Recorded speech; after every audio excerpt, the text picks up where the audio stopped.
ব্রাজিলের বিশ্বকাপ দলে প্রথম ডাক পাওয়া কে এই এডারসন। দেখুন, বিশ্বকাপ দল চূড়ান্ত করে ফেলেছিলেন কার্লো আনচেলত্তি।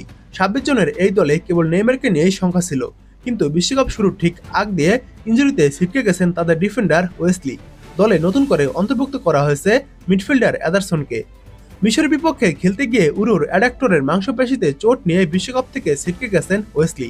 রোমার এই রাইট ব্যাকের স্থলাভিষিক্ত হয়েছেন এডারসন, যার নাম সম্ভবত বিশ্বকাপ দলে রাখার জন্য চিন্তাও করেননি আনচেলত্তি।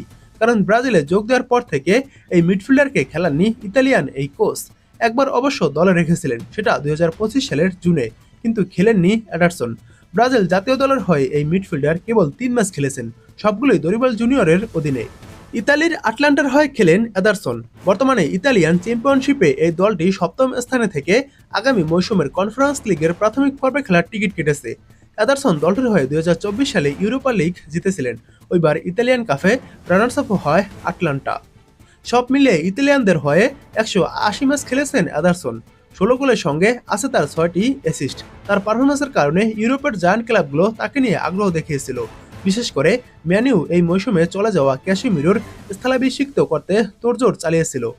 এডারসনকে 2017 সালে আবিষ্কার করে দেপোর্তিভো ব্রাজিল, কিন্তু দ্রুত দল বদল করে ক্রুজেরোতে চলে যান তিনি। সেখানে যুব বিভাগে খেলে 2019 সালে পেশাদার পর্যায়ে নাম লেখান, কিন্তু ওই বছর মিনাস জেইরাস ক্লাব দ্বিতীয় বিভাগে নেমে যায়। পরের মৌসুমে করিন্থিয়ান্সে যোগ দিয়ে 25 ম্যাচ খেলে 3 গোল করেন এডারসন। 2021 সালে ফোর্তালেজায় ধারে যোগ দেন এডারসন। পরের বছর ইতালির ক্লাব সালেরনিতানায় বিক্রি হন। ওই সময় তার দাম ছিল 60.5 লাখ ইউরো। আবারও দলবদল করতে সময় লাগেনি তার। 2,10,00,000 ইউরোতে চুক্তি করেন আটলান্টার সঙ্গে। ক্লাবের হয়ে ম্যাচ খেলো ব্রাজিলের জার্সিতে মাত্র 3 ম্যাচই খেলেছেন তিনি, তাও দরিবাল জুনিয়রের আন্ডারে। এই ফুটবলারকে বিশ্বকাপ স্কোয়াডে ডাক দিয়েছেন কার্লো আনচেলত্তি। কি মনে হয়, এই ফুটবলার কি বিশ্বকাপ দলে জায়গা পাওয়ার মতো ছিল? কমেন্ট করে জানাতে পারেন।